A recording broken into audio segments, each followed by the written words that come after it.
Good morning, members, and welcome to the meeting of the Stewardship Area Committee on 21st September 2022. I would let you know at this point that the Area Committee meeting will be recorded on Teams and that this recording will be available online shortly after the finish of the meeting.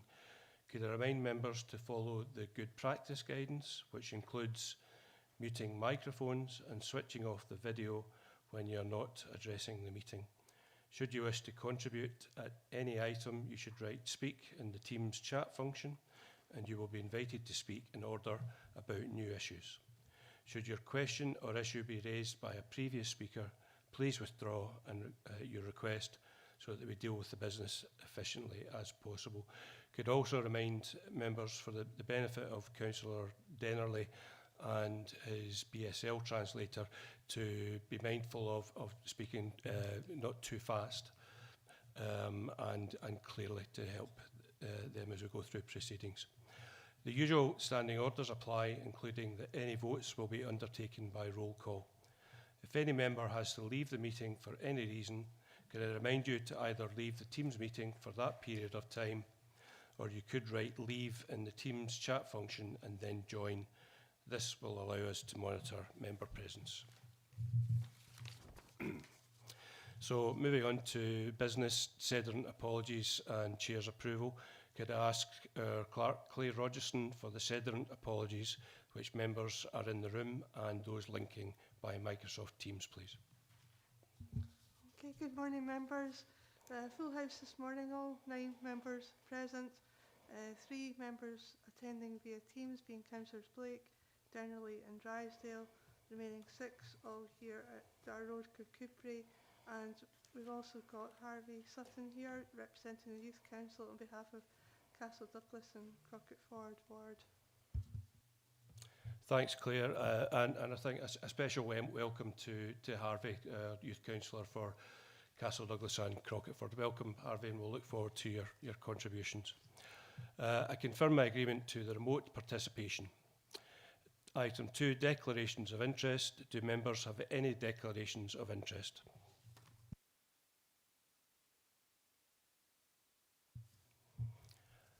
It's entirely a matter for individual members to determine if they do declare an interest, and if so, whether or not they need to leave the meeting during the relevant item. But if there are no declarations, we'll swiftly move on. So move on to our first report, item 3, Scottish Fire and Rescue, Stewardship Area.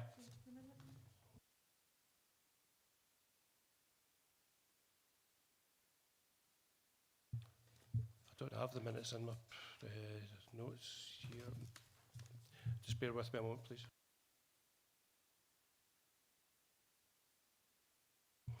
Okay, minutes of previous meeting held on 15th June 2022 for approval. Do we approve?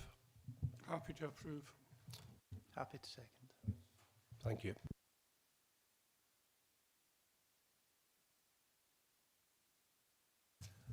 So the next item. Sorry, Chair, do you mind if I come in? Yeah, Apologies. please go. On you go. Thank you very much. Morning, members. I'm just wondering, Chair, if I could check with governance with Claire this morning.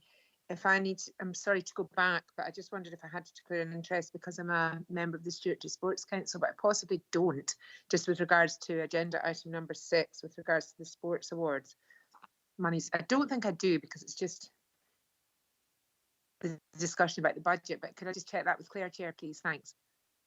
Claire? Looking at the decision required, it wouldn't appear, my advice would be, it's always a matter for you to determine yourself, and you are obviously the person most familiar with your role with the Sports Council, but looking at the decisions required, it wouldn't appear to be necessary. That's great. Thanks very much. Sorry for coming in late.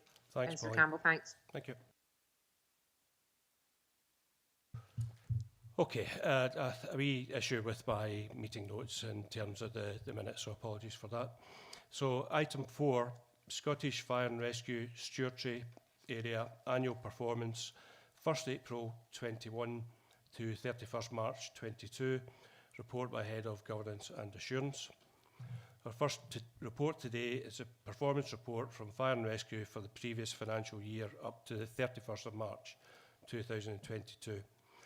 I'm pleased to see that local data continues to be provided rather than aggregated data for the region, which happened previously. I note the report author sets the context that the COVID lockdown has had on our communities, resulting in extreme variations and fluctuations in the reported figures, causing an adverse effect on performance figures, with a rise in almost all reporting categories. This is a trend across Scotland, not only in Dumfries and Galloway. It's concerning to see that there is a drop in the availability of on-call duty system fire appliances and crews during this reporting period compared to similar periods pre-pandemic. However, it is encouraging to see that the service has been able to carry out home fire safety visits at 181 homes in the Stewardship in this year, the financial year, in comparison to 106 in the last financial year. Almost half of these have been high-risk premises. I'm sure that members have specific comments and queries, so I'll open the floor now to those and welcome Claire McNay, Station Commander, who is here to answer any questions. Claire, is there anything you would like to add before I open up to members' questions? No, I just wanted to say good morning, everybody. Thank you for inviting us to your meeting. And I'm joined this morning with Jamie Clark, who is the Community Fire Safety Advocate working in the Stewartry. So if anyone's got any questions. Okay, thanks, Claire. Any questions from members on the report? Councillor Howie. Morning, Claire. Just seeking a definition of what constitutes a high-risk premises. Is this with regards to the home fire safety visits that we carry out? Is that what you're referring? Yes. Is it because of a previous incident or whatever? How, as I say, how do you categorise high risk? Basically, we have a robust criteria. So we carry out a risk rating with property owners before we go out to do a home fire safety visit. So depending on how they answer the questions on the risk rating, that will determine whether they're a high risk property or not. Thank you, Councillor Young, followed by Councillor McFarlane. Thank you, Councillor Campbell. Morning, Claire. I note in the report. Morning. I note in your report that you no longer require 2 fire appliances to attend a fire alarm signal, and that's reduced to 1 even after COVID. But I mean, that seems entirely sensible. A couple of quick questions. Do commercial premises, are they penalised in any way for frequent false alarm call-outs? And secondly, Claire, domestic premises are now required to have linked fire alarm systems. Are commercial premises also bound by that new legislation? Thanks, Claire. Okay, thank you for your question. With regards to the first part of your question about the commercial properties being penalised, what will happen is if we get repeat call-outs to that property, each time we go, a UFAS form is filled out and we liaise with the, whoever owns the premises or the property. We liaise with them and we will try and give them advice to stop this from happening in the future. Basically, they get a sheet where we've written comments on. They get to keep those forms, and then if they get too many of those, it is reported to the fire safety department, and one of our fire safety officers will go out and speak to them about how we can reduce the turnouts to their property. Councillor Young. Thanks, Claire. That's reassuring. And the second question about linked fire alarm systems in commercial premises and whether that is covered by the new legislation. Not the new legislation as such. It was they had their own legislation before. I mean, it was just domestic properties that the new legislation covers. I can certainly find out more information for you from the fire safety department with regards to the commercial properties, but they weren't affected by the new legislation that came in now. Thanks, Claire. Thanks, Councillor Young. Okay, do we have any further questions for Claire? No. Okay, it looks as though you're getting off lightly, Claire. So we'll move on to recommendations. Members are asked to scrutinise the performance report for Dumfries and Galloway from the Scottish Fire and Rescue Service for the period 1st April 21 to 31st March 22, as detailed in the appendices. Are members happy to agree with the recommendations? Thanks, Claire. We'll move on. Are you okay to continue, John? Councillor Dennerley?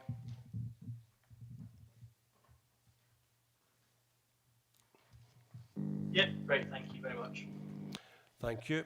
Okay, moving on then to item 5, Stewardship Area Committee Tackling Poverty and Inequalities Budget 2022-2023, report by Head of Community Services. Stewardship Area Committee members have always had this funding as important, has always seen this funding as important and stressed the need to disperse the Area Committee Tackling Poverty and Inequalities funding promptly to those groups in a position to provide practical support. I'm pleased to see that this report is asking for a call for applications coming to the committee today. Previous monitoring and feedback has provided narrative regarding the positive difference made by these funds. The proposal is that the call for application goes out on 26 September. Scoring happens in the intervening period, with recommendations coming back to the 16th November Area Committee meeting for decision. Our previous priorities, eligibility and criteria are detailed in the appendix. It is at the member's discretion whether we want to amend these or accept them as valid for this round of funding. I'll open the floor for members' comments. Kimberly is here to help answer any questions. Is there anything you would want to add before we open up to questions, Kimberly? Thank you, Chair. Good morning, members. The only thing that I would like to add is just to say that the reason why we're bringing the report now is because we recognise that there is a cost of living crisis that's already hit, and we certainly expect that to get worse in the coming months. I'm happy to take any questions. Okay, members' questions? Councillor Stitt. Thanks, Chair. Kimberly, just on last year's payments, I know we gave a maximum of 10,000. Did we have any big payouts last year? Because if you look at £39,000, we've got 3 big applications, we had next to no money left to divide out. Had you many big applications? Kimberly? If it's okay for me to come in, Chair, to answer. Last year, members agreed to open for small grants only, with the idea that a lot of money would get out the door very quickly and decisions would be made locally. So quite a lot of money could just get dispersed. However, this was not as successful as we had hoped. The small grants was a maximum of £1,500, and we only got 3 expressions of interest, 3 applications for that funding, and only 2 went forward. So based on the feedback from those organisations and the fact that that grant system wasn't very successful, this is why I'm bringing a slightly different proposal which would allow for larger grants this time around. Thanks, Kimberly. Thanks, Davy. Any further questions for Kimberly? Councillor Howie? Hi, Kimberly. It's eligibility item 4. Due to the reality of the Stewardship area, all applications must demonstrate how they will provide transport and digital connectivity. I'm just concerned that there might be smaller groups who are going to struggle with this particular factor, and it's just opening it up to other members. Do we believe this should be in, or do we think this could be restrictive for some organisations? Kimberly, it's actually a point that I had noted as well. Any response to Councillor Howie initially? Not really. Just to say, it's entirely up to members if they feel they want to amend this or remove this eligibility criteria. It might have been appropriate in the past, perhaps not so much now, as we want to get the funding out the door as quickly as possible. Hope that helps. I'm happy to move that they remove that from the eligibility criteria, number 4. Any thoughts from other members in terms of the proposal from Councillor Howie? I'm quite happy to agree with that. Can I come in, Chair? Who's speaking? It's Pauline. It's Pauline. Do you want me to type speak? Sorry, Chair. Yep, on you go, Pauline. I was going to. Thank you so much. I was just going to say I'd be happy to second that. Okay, any further questions from members?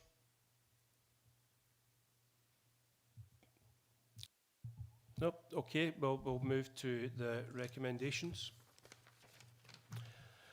Members are asked to note the Tackling Poverty and Inequalities budget for Stewardship is £39,480.64 pence, as outlined in paragraph 3.2. Are we happy to note? 2, agree the priorities, eligibility and criteria for Stewardship Area Committee Tackling Poverty and Inequalities Grant 2022-23 as detailed in the appendix, but with the amendment proposed and seconded. Are you happy to agree? Thank you. 3, agree to open for applications to the Stewardship Area Committee Tackling Poverty and Inequality Grants 2022-23 as detailed in paragraph 3.4 and the timetable outlined in paragraph 3.5. Are members happy to agree this? Good. Okay. Thank you very much, Kim. Item 6, Stewardship Area Committee Discretionary Budget 2022-23 update. Report by Head of Community Services. This report provides an update on the remaining Stewardship Area Committee discretionary budget and requests members to agree to the allocation of the remaining funding from 2022-23 Area Committee discretionary budget. Sorry, I thought my microphone had got off there. Kim Phillips, Ward Officer, is still here to answer any questions. Is there anything you'd like to add before we open up to questions, Kim? Thank you, Chair. No, nothing to add. Okay, thank you. So, any member questions?